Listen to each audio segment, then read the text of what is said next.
Queridos irmãos, nós estamos diante do grande discurso de Jesus no Sermão das Montanhas.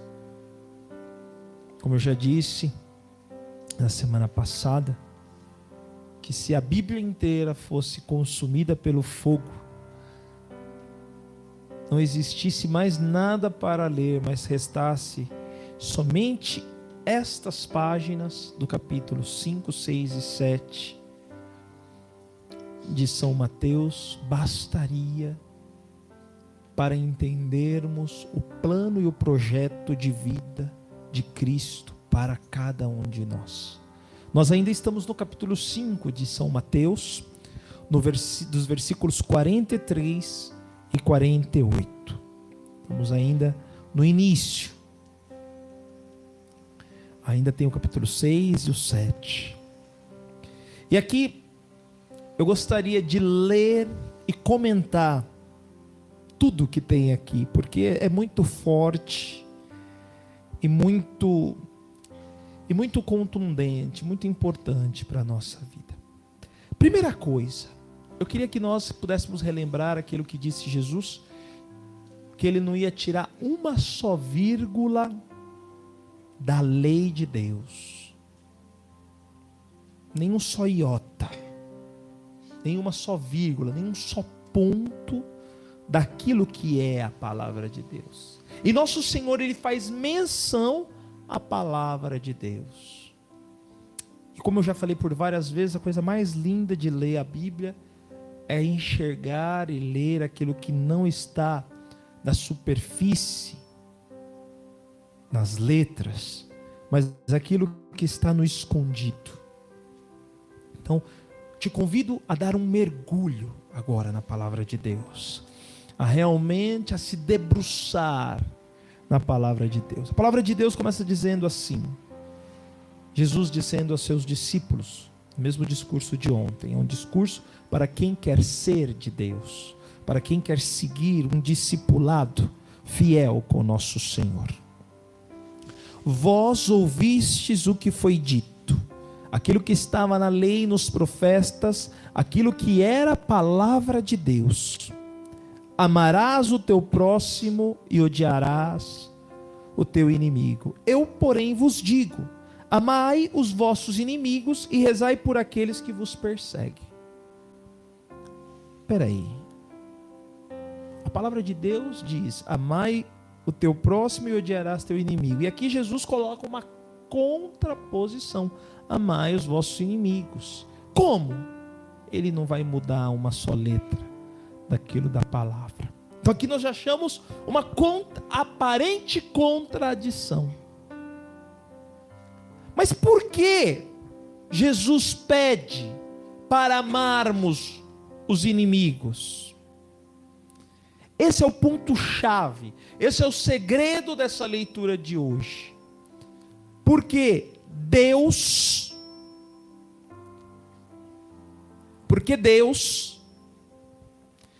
e aqui também é uma revelação oculta do senhorio de Jesus. Deus, nosso Senhor Jesus, que é Deus, diz, amai os vossos inimigos, porque Ele é a expressão desse amor absoluto e eterno de Deus que dizíamos ontem.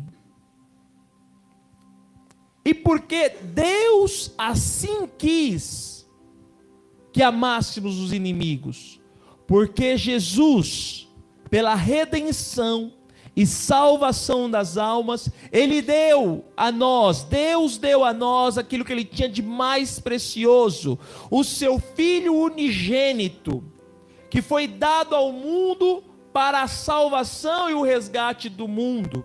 Portanto, o primeiro a amar os inimigos foi o próprio Deus.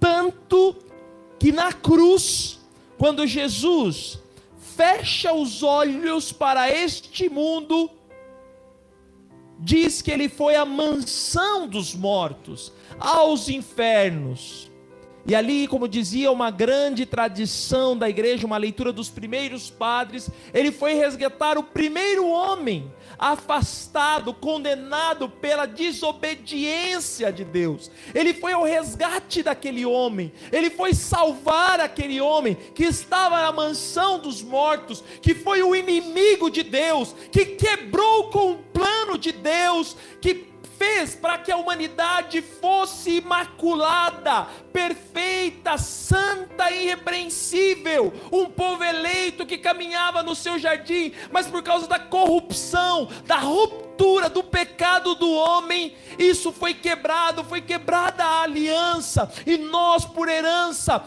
que sofremos as consequências do pecado original. Portanto, o primeiro a amar os inimigos foi o próprio Deus, dando Cristo por amor a nós. E uma vez, nós, sendo cristãos, não podemos fazer diferente. Portanto, a primeira coisa que Deus pede a nós: rezem por aqueles que vos perseguem. Amem os inimigos, porque eu amei por primeiro. E no versículo 45 está a chave de tudo: assim vos tornareis filhos do vosso Pai que estás nos céus. E aqui entra a compreensão disso que nós estamos falando, porque Jesus é o Filho unigênito do Pai. E nós, a partir do nosso batismo, a partir da nossa adesão à vida de Cristo, a partir do nosso discipulado, nós somos filhos, vos tornarei filhos, no único Filho que é Jesus, que amou o inimigo. E por isso eu, sendo filho, devo amar os inimigos. Por isso, somente por isso. E amar o filho, amar o inimigo, é um ato virtuoso, porque depende somente de você. Amar quem te ama é a coisa mais fácil do mundo. O amor gera amor. Então não é uma virtude, é um prazer amar quem te ama, fazer o bem a quem te quer bem, fazer o bem a quem te apressa, a quem te elogia, a quem te ama, a quem gosta de você. É muito fácil amar, é muito fácil agradar. Mas vai amar quem detesta a você e a nós. Vai amar aquele que não está disposto a nos amar. Aqui se torna um distanciamento enorme. O problema é que o nosso o nosso cérebro, a nossa memória RAM, não sei se é assim que fala, a memória que armazena as coisas do computador, é memória RAM? A nossa memória RAM, ela foi corrompida e foi queimado os armazenamentos e começou a entrar vírus dentro da nossa cabeça. E aí a gente começou a desvirtuar a palavra de Deus. Quando alguém não nos ama, a gente fala: eu vou amar esse aí, não sou besta, ele não quer nada com nada, não sou tonto, não sou trouxa, não sou um bocoió, não sou um desajuizado, um desmiolado, esse aí não quer nada com nada, eu vou amar ele? Vou nada, está me desprezando, não merece o meu amor, não é digno do meu amor, né? Assim, chupei, não é digno do meu amor, não é digno de mim. Ai. Talvez o abençoado também pense a mesma coisa de você, entende? E você se acha, se garante, acha que é o rei da cocada preta, né? Dá para entender, queridos irmãos? Então a nossa memória, ela vai sendo corrompida, e a gente precisa ir se relembrando a partir desse evangelho, que somos chamados a amar aquele que nos odeia. Às vezes é difícil, às vezes não é fácil, Às vezes dá vontade de estrangular o dito cujo. Mas de fato não é isso que Deus pede, quer de nós. Ele quer que nós o amemos, rezemos por Ele. Porque só assim seremos filhos no único Filho que é Jesus, que amou. E por isso que não existe nada de mudado. Mas aqui, no fundo, o que Jesus está querendo dizer? Isso que você fala está certo. Porque você não me conhecia. Porque você não me tinha. Mas agora que você me tem, agora que você reconhece e percebe que eu sou o Filho de Deus, eu vou levar o complemento. Eu vou levar o sentido real dessa palavra. Porque Deus, esse mesmo Deus, não escreveu nas tábuas da lei esse dito, esse evangelho, mas Ele escreveu na tábua da vida, na tábua da história da humanidade, dando o seu Filho único para a sua redenção e salvação. Dá para entender como é profundo? E por mais que pareça estranho o que eu vou dizer agora, mas todos nós nascemos inimigos de Deus. Nascemos como a sua criatura, mas nascemos com a mancha do pecado. Portanto, nascemos corrompidos, manchados e pecadores. E fomos lavados, resgatados e redimidos pelo sangue precioso de nosso Senhor Jesus Cristo. Entende, queridos irmãos, como isso é forte, como isso é bonito, como essa palavra faz arder o nosso coração. Eu quero, em nome de nosso Senhor Jesus Cristo, que ao acabar essa celebração, você saia correndo para se reconciliar com quem de repente você esteja sem reconciliação, que você saia correndo daqui e possa amar quem te odeia, que você saia correndo daqui, ou melhor, fique aqui mesmo, rezando por aqueles que de repente te perseguem, te querem mal, porque muitas vezes o que fazemos é julgar, maldizer, blasfemar, falar maledicências. Mas o nosso Pai, que é extremamente bom, faz nascer o sol sobre os maus e sobre os bons, faz cair a chuva sobre os justos e o injusto. E aqui entra a questão da virtuosidade, porque se amais somente aqueles que vos amam, que recompensa tereis? Quer ir para o céu, mas não quer amar? Não, está fora, aqui você não entra.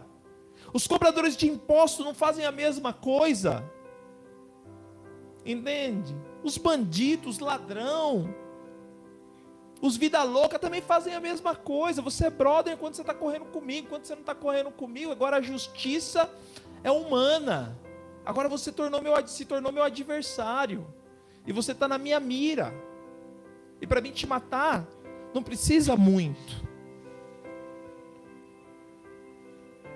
E se saudais somente os vossos irmãos, o que fazei de extraordinário?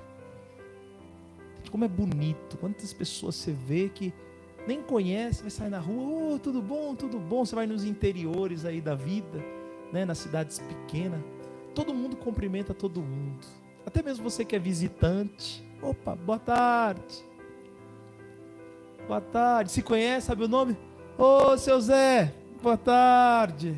Dona Maria, boa tarde, bom dia. Ô, seu João, vai tomar um cafezinho lá em casa. Boa tarde, boa noite, bom dia. Que beleza, né? Aí de repente passa a Dona Maricota, né? Que é aquela mal falada na vizinhança. Mas se você é de Deus, você fala, ô, Maricota, tudo bem? Aí tem aquele lá que é o fariseu, fala assim, nossa, ele cumprimentou a Maricota, né? Quem que ele pensa que ele é, cumprimentando a Maricota? Meu Deus, entende? Mas é isso, Deus quer que sejamos extraordinários.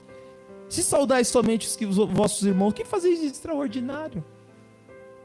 Aqui está subentendido que nós, cristãos, católicos, somos chamados a ser pessoas extraordinárias.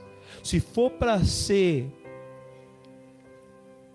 a mesma sopa de feijão, se for para ser o mesmo Tunico e Tinoco, com todo respeito ao Tunico e Tinoco, né? Queria dizer assim, se for aquele mesmo arroz e feijão de todo dia, cai fora, meu. Isso é para ser extraordinário. Isso é para ser diferente. O cristão não é para ser o mesmo. O cristão não é para ser aquele enjoado. Aquela coisa enjoada, aquela coisa insonsa, aquela coisa que não tem sabor. Não. O cristão é feito para ser extraordinário. E vivendo essa extraordinariedade, vivendo esse amor aos inimigos, chegaremos à perfeição do Pai Celeste. Porque esse é o mandamento. Deus não falou assim, olha, portanto, busquem ser perfeitos. Portanto, lutem para ser perfeitos. Portanto, se esforcem para ser perfeitos. Portanto, sede perfeitos. Não tem meio termo para Jesus. Não tem mais ou menos. Ou é ou não é. Ou é tudo ou não é nada. Portanto, refaçamos o nosso conceito de discipulado